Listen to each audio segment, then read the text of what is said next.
one of the biggest appeals of being a digital nomad is the tax benefits. And this video that I was showing before actually describes that. Let me keep that video here available to be shown. All right, right here. See, this video I was talking about how to travel the world and build wealth fast. And that was a very interesting title, maybe a little bit misleading. But the point is, I was trying to get the point across that you could travel the world and have a great amount of tax deductions that basically the government will pay for you to travel the world. So let's see here. And it's not really the government paying for you to travel the world. It's more like the government allowing you to keep more of your money and you traveling the world with that extra money. So let's see here. I'm going to pull that up, present, stop screen share. We're going to screen share again, and we're going to screen share this other thing that I have here, this IRS document here. See right here, they talk about the foreign earned income exclusion. And let me make this bigger. Right here, this kind of article goes into detail about how you can actually exclude up to $120,000 of your taxable income. 120. It goes up every single year, so next year will be higher. $120,000 of your taxable income. So if you're, for example, a self-employed YouTuber, and you wanted to go out there and make money online or whatever, you're making money online, but you wanted to travel the world, you can get this $120,000 exclusion, and that would save you all of the money that you would have to pay in taxes. So how much would that actually end up being? Well, that would depend on how much your actual tax rate is. So for example, if you have a tax rate that is very, very high, this is actually very, very beneficial. And if you're married, you get $240,000. So you get $240,000 if you're married. And it's like, that is a lot of money. Let me show you something real quick. We're going to take this, put this here. Let's get rid of that. So let's say, for example, someone like me, I live in Baltimore, Maryland.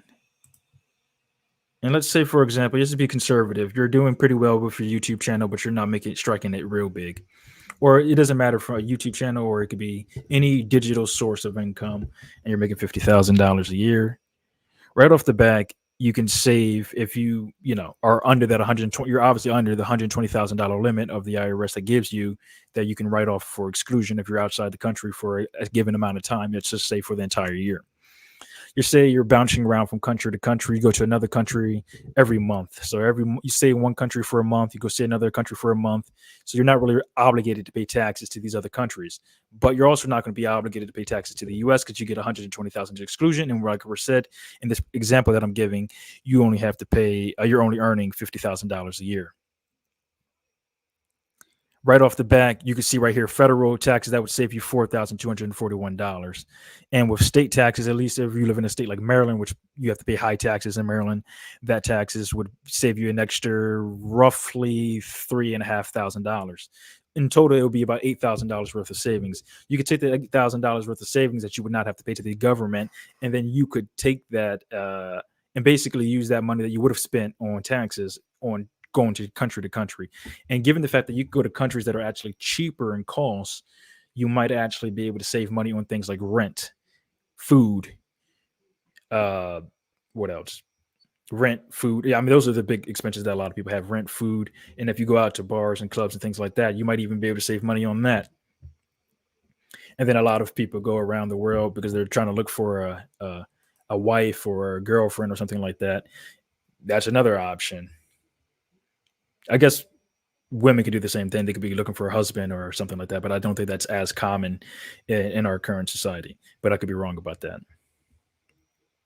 So this is one of the big appeals of doing this. Obviously, you would have to look at the tax situations in the countries that you are in, because some countries might want to tax you as soon as you hit the door if you're making money in there. Like United States is one of those type of countries where even if you're here for a brief period, a lot of the times they're going to want you to pay taxes to them, even if you're there just for a little bit. But a lot of the times they don't really enforce. A lot of countries don't really enforce the tax laws that much, especially if they just assume that you're uh, a traveler, and you actually are. Like if you're actually just traveling to these countries for a brief period, and then you're leaving, is not really going to be an issue with having to pay taxes to those countries. And as far as this tax deduction that you can get $120,000 or $240,000 if you're married filing jointly, then you really don't have to worry about US taxes as long as your gross revenue from whatever source of income from that foreign source, whether you're when you're out the country, as long as your income is below that 120 or 240,000, you'll be fine. You won't have to pay taxes to the US. And then if you're bouncing around from country to country, you won't have to pay catch taxes to the other country. This is one of the benefits of doing this. This is one of the reasons why I wanted to do this. But the issue is you actually have to be able to make the money to actually maintain the lifestyle that you want to live outside the country. A lot of the times it's cheaper. A lot of the times you only have to make, let's say, 120,000. I mean, you don't have to make 120,000 to actually live outside the country, and but the deduction that you get is for living outside the country is 120,000. There are other deductions that you might be able to get, like tax credits and stuff like that, foreign tax credit, but that means you're paying taxes to other countries, which is kind of part of the point of being digital nomad, is to avoid that if possible. Obviously, these other countries are getting hip to the fact that people are doing this, and they're trying to get people to stop doing this. So obviously, what you would want to do in that situation is make sure you understand the laws in the countries that you're bouncing around to. I mean, I say you can bounce around to 12 different countries, so you are very much looking like a tourist, so you don't really have to worry about taxes. But you still want to be knowledgeable about the taxes of the country that you're going to, because you might be able to stay there for 3, 4 months, and that can help you have save money on bouncing around. But let's say if you're actually making a little bit more money instead of this $50,000, if you're making even more money from a digital source, and you so that you can actually be a digital nomad. Let's just say, for example, the limit is 120,000, and let's say your gross revenue is 110,000. Right off the back, you can see here that you're going to be saving $17,000. And what is this here? And if you live in a place like Maryland, which has very high state taxes, you'll be able to save roughly $8,000 or $8,500 in state taxes, which altogether that's nearly $30,000 that you'll be able to save, which is more than enough to cover the cost of actually traveling around to country to country to country in order to avoid taxes in those countries, and then also legally avoid taxes in the United States, and maybe potentially even legally avoid taxes in those other states. And then also you get to travel the world while doing it. But also that you might even get, like I said before, cost savings from the cheaper countries that you might be traveling to. But even then, if you're saving this much money in taxes, you don't need to go to live in cheaper countries. You can go live in nice countries. You can go hop around Europe for a bit. I mean, a lot of times European countries are still pretty cheap. It's just getting there is what is expensive. From what I've heard, getting to Spain is pretty expensive, but not that expensive, more like $1,000 to get to Spain. And then when you actually get there, a lot of the places that you can go there are actually not that expensive to live there for, I don't know, a week or 2 weeks or a month or whatever the case may be. And then you got a bunch of countries right there in Europe that you can bounce around to without having to really be obligated to pay taxes to them. Once again, you would want to look at the tax laws in that place. So a cheaper cost of living in the United States, rent is going through the roof in most places.